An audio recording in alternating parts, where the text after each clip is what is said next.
Omadli bo'lish qo'rquvi. Bugungi kunda insonlar omadli bo'lishdan juda ham qattiq qo'rqishadi. Ilgari hamma omadsizlikka uchrashdan qo'rqar edi, lekin bugungi kunda aynan omadli bo'lishdan qo'rqishadi. Nimaga?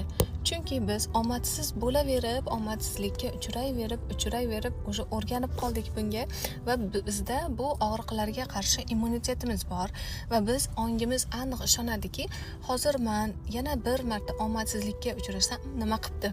100 marta omadsizlikka uchragandim va men bu vaziyatdan chiqib ketganman, bu stressdan chiqib ketganman. 101-marta omadsizlikka uchrasam ham yana bundan chiqib keta olaman. Immunitetim bor, bilimim bor, tajribam bor deydi. Shuning uchun ham omadsizlikka uchrashdan insonlar qo'rqishmaydi. Aksincha, omadga yo'liqishdan qo'rqishadi. Va omadga yo'liqishdan qo'rqishlariga sabab bir nechta sabablar bor ekan. Hozir sizlar bilan mana shu sabablar haqida gaplashamiz. Demak, omadli bo'lishdan qo'rqadigan birinchi sababimiz, agar biz omadli bo'lsak, insonlarning ko'ziga yarq etib tashlanib qolishdan qo'rqamiz ekan. Darhaqiqat, tasavvur qiling, siz boy va omadlisiz. Siz endi inomarka mashinalar minishni boshlaysiz.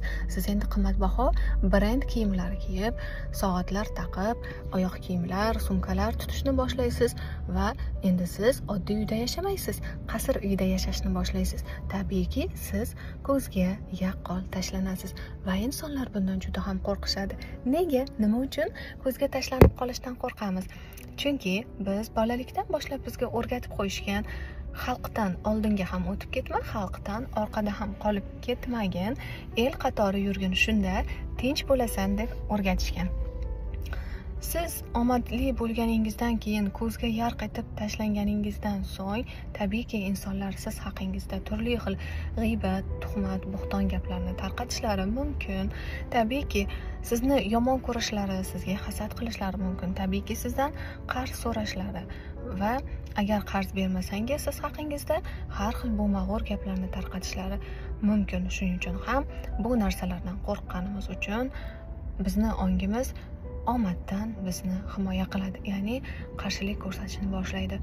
Bu birinchi sabab.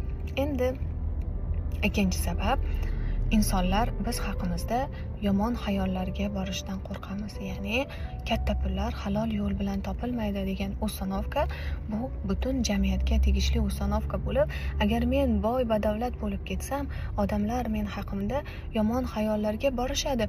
Bu davlatni, bu mashina, bu uylarni halol pul bilan emas, qandaydir harom yo'llar bilan topgan deb o'ylashadi deb o'ylaymizda va ongimiz yana bizni muvaffaqiyatdan, omaddan to'sib turadi. Va bundan tashqari omadli bo'lishdan qo'rqishimizga uchinchi sabab esa biz boshqalardan uyalamiz. Ya'ni hamma baxtsiz, omadsiz bo'lib yashab turgan paytda bitta men baxtli yashaymanmi? Hamma pulsizlikdan qiynalib, siqilib yurgan paytda bitta menda pul shunchalik ko'p bo'ladimi? Hamma kreditlarni olib, kreditlarni yopolmay siqilib, qiynalib yurganida, hamma qarindoshlarim pulsiz bo'lganida men pullik bo'lamanmi? Hamma yaqinlarim ular baxtsiz bo'lganda men baxtli bo'lamanmi? Odamlar nonga pul topolmay turgan paytda, eng zarur ehtiyojlarga pul topolmay turgan paytda men qanday qilib chet el sayohatlarda yura olaman? Bunga vijdonim yo'l qo'ymaydi. Men uyalaman. Men baxtimdan uyalaman, men muvaffaqiyatimdan uyalaman.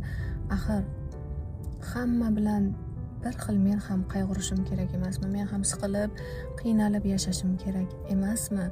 deb o'ylaydi ongimiz va bizni muvaffaqiyatdan to'sadi, muvaffaqiyatli bo'lishimizdan to'sib turadi. Chunki ongimiz yolg'izlanib qolishdan qo'rqadi. Agar odamlardan ajralib qolsam, yolg'izlanib qolaman. Qarindoshlarim meni tark etadi. Men boshqacha insonga aylanib qolaman. Hech kim men bilan do'stlashmay qo'yadi. Eski do'stlarimdan ajralib qolaman. Qarindoshlarimdan ajralib qolaman. Agar muvaffaqiyatli bo'lsam, boy bo'lsam, omadli bo'lsam, meni hech qanday do'stim, yaqinlarim qolmaydi va men yolg'izlanib qolaman degan yolg'izlik qo'rquvi ham bor. Demak, odamlardan uyalishimiz, yolg'iz qolishdan qo'rqishimiz bizni omadli inson bo'lishdan to'sib turadi. Bu uchinchi sabab edi. To'rtinchi sabab esa omadga erishish, omadli bo'lish har kimga ham kerak emas. Shunchaki ijtimoiy tarmoqlardan ko'rib olgan omadli insonlarni ko'rib olgandan keyin yoxud omadli bo'lish kerak, muvaffaqiyatga erishish kerak degan darslarni tinglagandan so'ng agar omadga erishmasangiz, demak siz yaxshi inson emassiz degan treninglarni eshitgandan keyin odamzod o'zini majburlab, aslida qalbi buni istamasa ham omadli bo'lishga harakat qiladi. Lekin omadli bo'lish har kimga ham kerak emas. Baxtni omadda deb bilmaydigan insonlar ham bor. Kimgadir baxtli bo'lish shunchaki bir chiroyli qishloqda, chiroyli uyda, tabiat qo'ynida tinchgina yashash.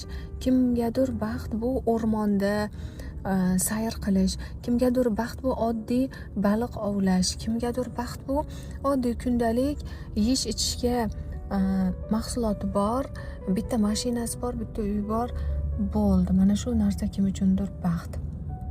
Har kim avvalambor o'zini qachon, qanday holatda baxtli his qilishini bilib olish kerak.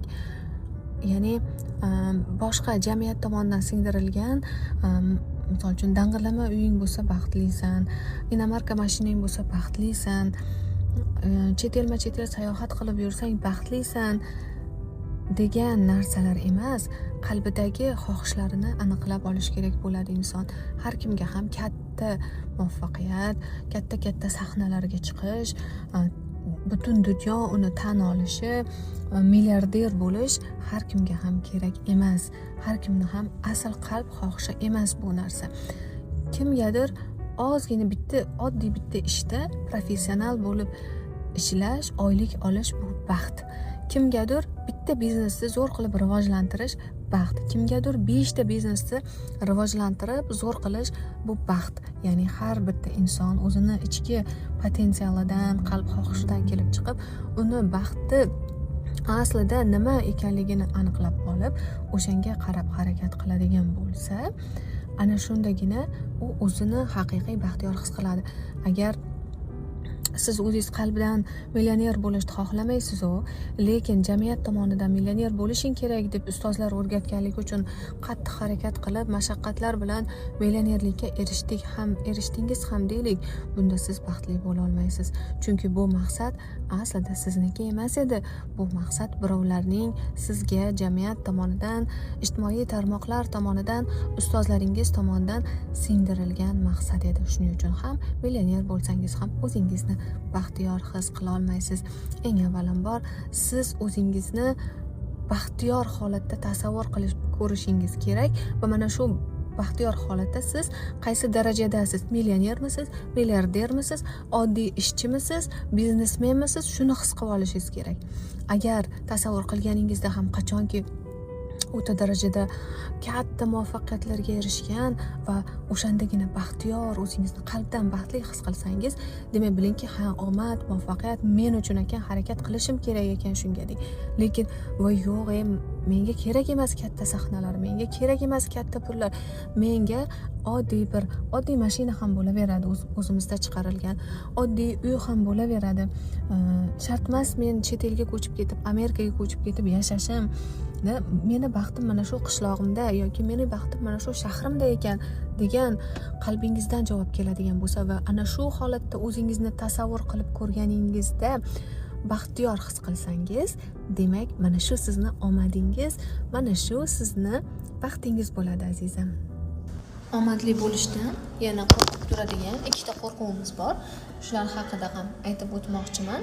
Birinchisi, agar omadli bo'lsak, kibrli bo'lib ketamiz. Va ikkinchisi, agar omadli bo'ladigan bo'lsak, yovuz insonga aylanib qolamiz. Ya'ni pul bu yovuzlik manbaidir degan uстановkalarimiz bor. Aslida pul insonni yovuz ham qilmaydi, kibrli ham qilmaydi. Pul insonning o'zida bor bo'lgan xislatlarni, xarakterni yorqinlashtirib beradi xolos. Mana shu yorqinlashtirib berganligi uchun tashqaridagi insonlar o'ylaydiki, pul insonni ko'zini ko'r qilib qo'yadi. Pul insonni yovuz qilib qo'yadi. Pul insonni xasis qilib qo'yadi deb o'ylaydi. Aslida pul shunchaki vosita xolos. pulingiz ko'payganda, davlatingiz ko'payganda, o'zingizda tabiiy bor bo'lgan, tabiiy mavjud bo'lgan xarakteringiz yorqinroq ko'rinishda namoyon bo'lishni boshlaydi. Chunki siz deylik ilgaridan o'zi xasis edingiz va bu xasisligingizni faqat oila a'zolaringiz bilar edi xolos. Endi pulingiz ko'paygandan keyin qarindoshlaringiz, qo'ni qo'shnilaringiz, tanishlaringiz ham bu haqida xabar topishi mumkin bo'ladi. Yoki biznes ochgan bo'lsangiz, pulingiz ko'paygan bo'lsa, endi nafaqat oila a'zolaringiz, balkim ishchilaringiz, qo'l ostingizdagilar, bular ham sizning xasis ekanligingizni bilishadi va bular aytadiki, puli ko'p deb shuning uchun xasis. Puli ko'plar o'zi aslida xasis bo'ladi deb o'ylashadi. Lekin tafakkur qilib ko'ring, atrofingizda bir so'mi yo'q, bir so'm puli yo'q, ya'ni hech bir ishni qoyillatib qo'ymagan, o'zi bir pul topmagan, uyda oddiy ish ham qilmagan insonlar borki, ular ham juda ham kibrli aslida. Nafaqat boylar, balkim kambag'allar, pulsizlar, qo'lidan hech bir ish kelmaydigan insonlar ham kibrli bo'lishi mumkin. Ana shu qo'lida puli yo'q bo'lib turib, kibrlanadigan insonlarning qo'liga pul tushganida, bu kibrlilik hislatlari yanada yorqinlashadi. Ya'ni ularni xarakterida azaldan kibrlilik bor bo'ladi. Xuddi shunday boshqa negativ hislatlar ham, yovuzlik ham, jahldorlik ham, qo'pollik ham insonda agar azaldan bor bo'lsa, demak puli ko'paygandan keyin ana shu hislatlar yanada yorqinroq namoyon bo'lishni boshlaydi. Agar sizda kamtarlik azaldan bor bo'lsa, demak pulingiz ko'paysa, siz yana ham kamtarroq insonga aylanasiz, yana ham hokisorroq insonga aylanasiz. Agar siz o'zi shedri, ya'ni qo'li ochiq, saxiy inson bo'lgan bo'lsangiz, pulingiz ko'paysa, yana ham saxiyroq bo'lasiz, yana ham ko'proq ihsonlar qilasiz, yana ham ko'proq zakotlar berasiz. Mana o'zingiz atrofingizdagi boy insonlarga qarang, nega ularning hammasi xasis emas, nega ularning hammasi yovuz emas? Juda ham saxiy boylar ko'p, juda ham mehribon boylar ham ko'p-ku. Ularni pul o'zgartirmagan, ularni davlat, mol, dunyo o'zgartirmagan. Ularni o'zi xarakterida tabiiy ravishda o'zi bor edi. Xasislik yoki saxiylik, yovuzlik yoki mehribonlik, faqat pul bu hislatlarini yorqinlashtirib, yanada kuchaytirib, xalqqa, ko'proq odamlarga ko'rsatib berdi xolos.